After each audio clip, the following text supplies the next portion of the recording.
ነብዩ መሐመድ የልጃቸውን ሚስት አገቡ። የምረን ነው። ራሳችሁን ነው የምትሸውዱት እናንተ። የሃይማኖታችሁን እውነተኝነት ነብዩ መሐመድን በማሳደድ በመጥላት ነው ልታረጋግጡት የምትፈልጉት። የለም ወንድሜ፣ ምንም ልታደርገው አትችልም። ሄድና አየው፣ ወደ 2 ቢሊዮን ሰው ነው የሚከተላቸው። ምንም ልታደርገው አትችልም። ውሸት ነው። ዓለም ላይ ራሱ በምንድነው በተከታይ ብዛት ቁጥር 1 ላይ እስልምና ነው በዚህ ሰዓት ማለት። ውሸት ነው። ክርስትና ተው፣ የኦርቶዶክስ ምናምን የሚባለው ተው፣ ቁጥር ውስጥ አልገባም። እንደው ፕሮቴስታንትም ቁጥር ውስጥ አይገባም በዚህ ሰዓት። ነብዩ መሐመድ እንደዚህ ያደረጉ፣ ነብዩ መሐመድ የ9 ዓመት ነብዩ መሐመድ ሚስቶች በዝሙትና በስካር በራቆትነትና በብልግና የተጨማለቁ ነብያቶች ነው ያሉት ክርስትና ውስጥ። እኔ ግን እንደዛ ናቸው ብዬ አላምንም። ውሸት ነው። እንደዛ ሊያደርጉ አይችሉም። ሎጥ ልጆችን ሊያደርግ አይችልም። ውሸት ነው ራሱ። ዳዊት ለጥሎሽ የወንዶችን ወሸላ አይቆርጥም። ውሸት ነው። እናንተ የጻፋችሁትን ነው። የእናንተ ፍብረካ ነው ይሄ። በየትኛው ነብይ መስፈርት ነው ነብዩ መሐመድን አንድ ሰው ሊቃወማቸው? በፍጹም። እንደውም የነብያቶች ነብይ ነው ሊሆን የሚችሉት። የተቀደሰ ባህሪ የላቀ ስነ ምግባር ያላቸው ነብይ ነው መባል ያለባቸው። ምንም ነገር ሳይዳስሱት ያለፉ ነገር የለም። ሁሉም ነገር አስተምረው ጥርት አድርጎ ያለፉ ሰው ናቸው። ምንም ልታደርገው እየመረረ ነው የምትወጣው እኮ። የትኛው ሃይማኖት ነው አሁን? በየትኛው ነብይ መስፈርት ነው አሁን ነብዩ መሐመድን የምትቃወማቸው? ተሸውዳችኋል እናንተ። በቃ እዚህ ጋር ነው ተኝታችሁ የምትቀሩት እናንተ። ገና ናችሁ እናንተ። ነብዩ መሐመድን እየተመለከታችሁ የነብዩ መሐመድ እንደዚህ አይነት ጉድፍ ፍለጋ ክርስትና ረስታችሁታል እኮ እናንተ። አንድ ሰው ስለ ክርስትና ብትጠይቀው መልስ የለው፣ ምንም አያውቅም። በየድርሳናቱ በየቤተ ክርስቲያኑ በየገዳሙ አልፈው እኮ ሲኦል ውስጥ አይቻቸው መጥቻለሁ ያለ የቀረና አባት እኮ አይተናል እኮ። ይሄ እኮ ኢትዮጵያዊ እኮ ነው። አሳፋሪ ተግባር እኮ ነው። ሲኦል ውስጥ መሐመድን እየተቃጠላቸው መጣው። ምን ልታደርግ ሄደ ነው ብሎ የሚጠይቀው ሰው የለም። አሁን ይሄ ሽማግሌ እንደዚህ አይነት የወረደ ማንነት ያላቸው ሰዎች ናቸው ተሸክመን እየኖርን ያለነው በ21ኛው ክፍለ ዘመን።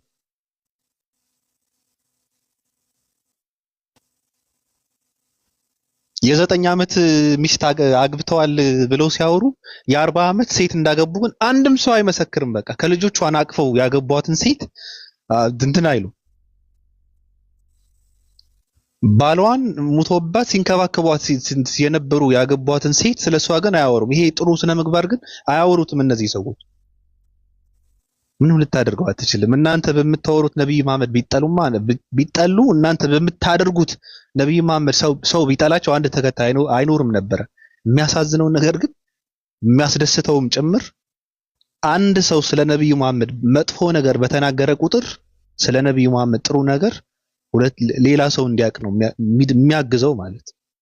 እዚህ ጋር አንድ ሰው ስለ ነብዩ መሐመድ ሰው መጥፎ ከተናገረ ብዙ ክርስቲያኖች ወይ ብዙ ሌላ አማንያን ሌላ ሃይማኖት ተከታዮች ገብተው ስለ ነብዩ መሐመድ በነብዩ መሐመድ ታሪክ ስነ ምግባራቸው ተማርከው የሚቀሩበት እንትን ነው የሚፈጠረው። የሚገርም ነገር ነው በነገራችን ላይ። ወራዶች ሌላ ነገር አታወሩም። ወንጌልን አሰብኩም፣ ሃይማኖታችሁን አሰብኩም። ለዚህ እኮ ነው በየቀኑ የምትዋረዱት፣ በየጊዜው የምትዋረዱት እኮ ለዚህ እኮ ነው። ድራማ ተሰራ የለም። አሁን ደግሞ የሌለ ነገር ባለፈው አሁን በቃ ሁሌ የሚሰሩትን ስራ ላያቸው ላይ የሚፈርስ ነገር ነው የገነቡት እነዚህ ሰዎች። የሆነ ነገር ካደረጉ በዛ ነገር እንደሚገረም እኔ እርግጠ የፈለገ ነገር ቢያደርጉ እነዚህ ሰዎች ራሳቸውን የሚገቡበት ጉድጓድ ነው የሚቆፍሩት። ባለፈው አልተገለጸም ሲባል ሁሱ በቃ በየቦታው አልተገለጸም እያሉ እንደፈለጉ ሲሳለቁ ነበረ። አሁን ግን ትልልቅ አባቶች የሚባሉ አይግባቡም። በቃ በየቦታው እየተባሉ ነው። አሁን ተመልሰው አልተገለጸም፣ አይመረመርም፣ አይፈተሽም። ኖ ይፈተሻል። ለምን አይፈተሽም? ገና ትጠየቃታለህ። ይፈተሻል። ለምን አይፈተሽም? የሥላሴ አንዱ አካል ስጋን የለበሰው አካል የሚዳሰስ የሚጨበጥ አካል ነው ያለው። የምን አባ አይዳሰስም ነው? ገና እኔ ብብት አለው ወይ? ብብቱ ውስጥ ጸጉር አለ ወይ? ጆሮ አለ ወይ? ጆሮ ውስጥ ኩክ አለ ወይ ብዬ ነው የምጠይቀው። አሁን እንደዛ የሚባል ነገር የለም። ትመልሳለህ፣ ትወዛገባለህ፣ ትጨልላላችሁ፣ ገና ታብዳላችሁ ገና።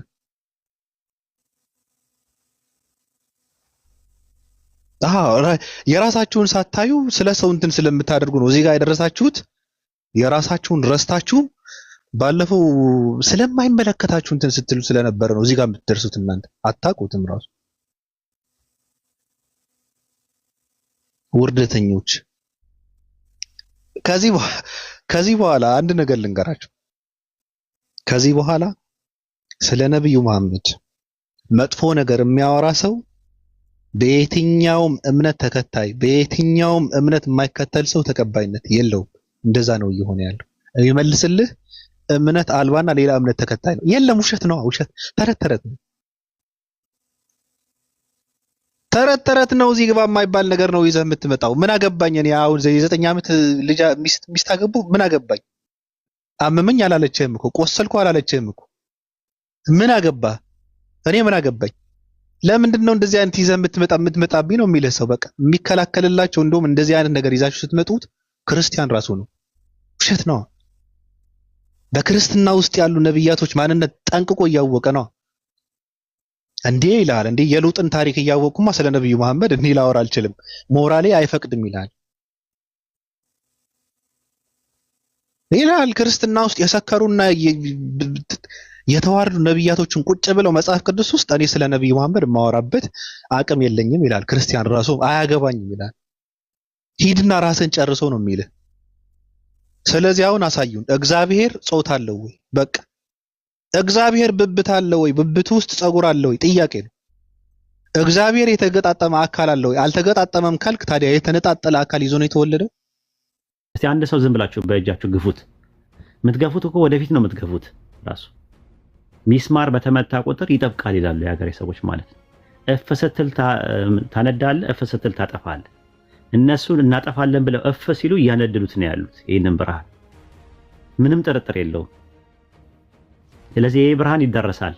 እኛ ብናቆመው ስመ ወላሂ ይህንን ብርሃን የሚያስተላልፉ ሌሎች ሰዎችን አላህ ያስነሳል። እኛ የሚቀርብን ፕሪቪሌጅ ብቻ ነው የሚቀርብን፣ አላህ ዘንድ አጅር ነው የሚቀርብን።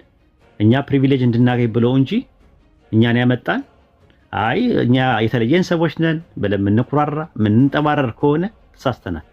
ሌላ ሰዎች አላህ ከኛ የተሻሉ ሰዎች አምላካችን አላህ ያስነሳል። ለዲኑ ዲኑን ያስቀጥለዋል። ሌሎችን ሰዎች አምጥቶ ማለት ነው። ከኛ የተሻሉ ሰዎች በእውቀትም በስነ ምግባርም በግብረ ገብም አምጥቶ ትልሏል። እኛ ለምንድን ነው እዚህ የመጣ ነው ሲባል አጅር ለማግኘት ብቻና ብቻ ነው።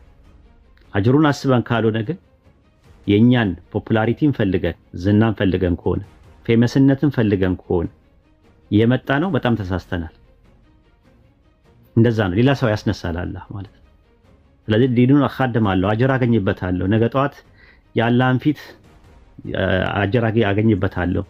አላህ ፊት ስቆም ማገኝበት ሂሳቤ ነው። ካላህ ጋር የሂሳቡ ቀን የውመል ሂሳብ ይባላል። ሂሳቡ የምተሳሰብበት ነው። አጅሬ ከፍ እንዲል ነው። የጀነት ደረጃዎች መውጫዬ ነው ብላችሁ ከመጣችሁ ትሰራላችሁ እናንተ ማለት ነው። እናንተ ባሰሩት እኛ ካልሰራ ነው ግን ኢንሻአላህ አላህ ሰዎችን ያስነሳል። ያ ነው። ስለዚህ ኩፋሮች ተባብረው አይደለም እንትን አይደለም። የአላህን ቅጣት ግን በአይናችን እያየን ያለ ነው።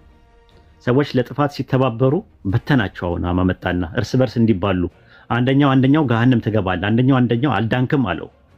ከዚህ በላይ ምን አለ ሐናን? ይሄን ከመስማት አሁን እርስ በርሳቸው አንደኛውን አልዳንም ይላሉ። እስልምና ላይ ምን ሰራው የነበረው ልክ አልነበርንም ሁለቱም አሉ።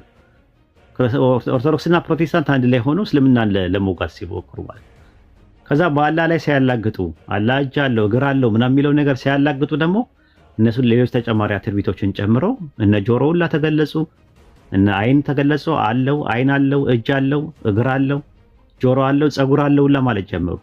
ጸጉር አለው አፍንጫ አለው ግን እንደሰው አይደለም። በቃ አይመረመርም። አማናይ ነው ወይስ ደግሞ እንትን ነው? ይሄ ምንድነው? አማናይ ነው ወይስ ምሳሌ ነው እያሉ እየተከራከሩ ነው ያሉት ራሱ። መጃዚ ነው ወይስ ሐቂቂ ነው እያሉ ይከራከራሉ ማለት ነው። ተዕጢል እያደረጉ የሚመጡም አሉ፣ ተዊል የሚያደርጉ ሰዎች አሉ። በእነሱ መካከል እንደና ደግሞ አስብተው ደግሞ በስነ ስርዓት የነውርና የጎደሎ ባህሪ ነው የሚሉት ደግሞ ዲቫይን ኮምፕሊሲቲ የሚባለውን ደግሞ ኢንካር እያደረጉ እያየናቸው ነው ያለ ነው። ስለዚህ ዘመኑ ነው ራሱ አለ ያለ ቅጣት እኔ በህይወቴ እያየው ነው ራሱ በህይወቴ እያየው ነው። ስንቶች የነበሩ የዛሬ 10 ዓመት 11 ዓመት የነበሩ ልጆች የት እንዳሉ አይታወቁም። ከኛ ጋር ሲከራከሩ ሲጨቃጨቁ የነበሩ እስልምና እናጠፋለን ብለው የተነሱ ሰዎች አሁን አንዱ የዛሬ 10 ዓመት ነው 11 ዓመት አካባቢ ላይ በጣም እስልምናን የሚሳደብ ሰው ነበር ፓልቶክ ላይ። አሁን እዚህ ቲክቶክ ላይ መጥቶ ጥቅም የለውም አለ ስለ እስልምና ማውራት ወንጌል ባወራ ይሻለኛል ብሎ አሁን በቃ ትንፈሽ አይልም። ስለ ቁርአን አያወራም፣ ስለ ሐዲስ አያወራም። የሚያወራው በአጠቃላይ ስለ እንትን ብቻ ነው፣ ስለ ባይብል ብቻ ነው የሚያወራው። ከማን ነው? ከነ ኦርቶዶክስ ጋር ከነ ምናምን ጋር ነው የሚያወራው። ባይብል ብቻ ምንድነው ሲባል ምንም ጥቅም የለውም። 4 ዓመት ሙሉ ለፍቼ አንድ ሰው እንኳን አላከፈርኩም፣ ወደ እነሱ አላመጣም፣ አንድ ሰው እንኳን አላከፈርኩም ማለት በዚህ ደረጃ ነው እንትን ያሉት ማለት ነው። ስለዚህ እስልምና ወደዛ እንደማይሉ ያውቃሉ። ከሄደም እንደ ብርቅ ነው የሚያዩት። በቃ እንደ ብርቅ ነው የሚያዩት። 50 ሎሚ ለአንድ ሰው ሸክሙ ነው ምንድነው የሚባለው? ለአንድ ሰው ምንድነው 50 ሎሚ ለምናምን ለ50 ሰው ደግሞ ብርቁ ነው ይባላል። እና በቃ አንድ ሰው የሆነ ከፈረ ከተባለ በጣም በቃ ጮቤ ይረግጣሉ። የሉም በቃ ራሳቸው የሚደሰቱትም ለምንድን ነው? ቁጥራቸው እንዲጨምር ነው፣ ወይ ደግሞ በቃ እስልምናው ስላናደዳቸው ወደ እነሱ እንዲመጣ ነው። እኛ ደግሞ ሰው ሲሰልም የምናስበው ደግሞ ሰዎች ከጀሃነም እንዲተርፉ ላኢላሃ ኢለላህ የሚለውን ገመድ ይዘው ከዛ ካለው ቅጣት ካላህ ጋር ለዝንተ ዓለም የሚቆራረጡበት አስቡት። ለዝንተ ዓለም ሰዎች ሲቆራረጡ ካላህ ጋር ለዝንተ ዓለም ማለቂያ የሌለው ጊዜ ተቆራርጠው በቃ ለዝንተ ዓለም ሱረቱ ማኢዳ ምዕራፍ 5 ቁጥር 17 ላይ በአላህ ላይ የሚያሻርክ ሰው አላህ ጀነትን በእርሱ ላይ እርም አደረገበት ይላል። ልናለቅስ ይገባል፣ ልናስብ ይገባል። ይሄ ነገር አሳስቦን ነው። ቁርአን ላይ እንደዛ ነው። እነዛ አደራ የተባባሉት ሲቀሩ ሁሉ ሰው ሁሉ በኪሳራ ውስጥ ነዋል። እነዛ አደራ የተባባሉት በሐቅ አደራ የተባባሉት በትዕግስት አደራ የተባባሉት ሌላ ቦታ ላይ ደግሞ በሐዘን አደራ የተባባሉት ሲቀሩ አለ አዝነን ከልባችን ሪሊ እነዛ ሰዎች ጀሃነም እንዲገቡ አይደለም ብለን አስበን ነው እስልምና መናገር ያለብን። ሌላ ነገር አይደለም። የምንሰጠው ትልቁ አላህ የሰጠን ስጦታ እስልምናን ነው። ስለዚህ እኔ ደግሞ ለምወደው ሰው መስጠት የምችለው ነገር ያለኝ ነገር እስልምና ነው ብላችሁ ነው መስጠት ያለባችሁ። ለቤተሰቦቻችሁ ሰጡ። ይሄ ዝም ብሎ ጭቅጭቅ ኮንፍሮንቴሽን ሰጣ ገባ ምናምን አይደለም። ይሄ ትልቅ ሀብት ያለኝ በቃ ያለኝ ትልቅ ነገር እስልምናዬ ነው። ስለዚህ ያለኝ ትልቅ ስጦታ እስልምናዬ ስለሆነ ይሄን ነገር ልስጣችሁ ብላችሁ ነው መንገር ያለባችሁ። ከጀሃነም ነፃ እንድትሆኑ ነው የኔ እንትን። አንፈልግም ካሉ ሪሳላውን አድርሳችሁ ሁጃ አቁሙ። ሙስሊም ሆናችሁን ሁጃ አቁሙ። ከዛ በኋላ ሁጃ ቆምባቸዋል። ከዛ የሪሳላው ፈምና ማዕና ወይም ደግሞ ሚኒንጉና አንደርስታንዲንጉን አላህን የሚያውቀው የሚተሳሰባቸው ፍርዱ የአላህ እንጂ ሌላ የማንም አይደለም ይላል። ከዛ በኋላ ለአላህ ስጡት። ያልጨረሱት ነገር ካለ አላህ ሂዳያ እንዲሰጣቸው ዱዓ አድርጉላቸው። ሪሳላውን ግን አድርሱ። ሪሳላውን ስታደርሱ ሚስኮንሰፕሽን እንዳይኖር እስልምናን በኔጌቲቭ እንዳይረዱት ጥንቃቄ እናደርጉላችንም ማለት ነው። ግን ትልቁ ነገር ከጀሃነም ሰዎች ነፃ እንዲወጡ ነው የምንፈልገው።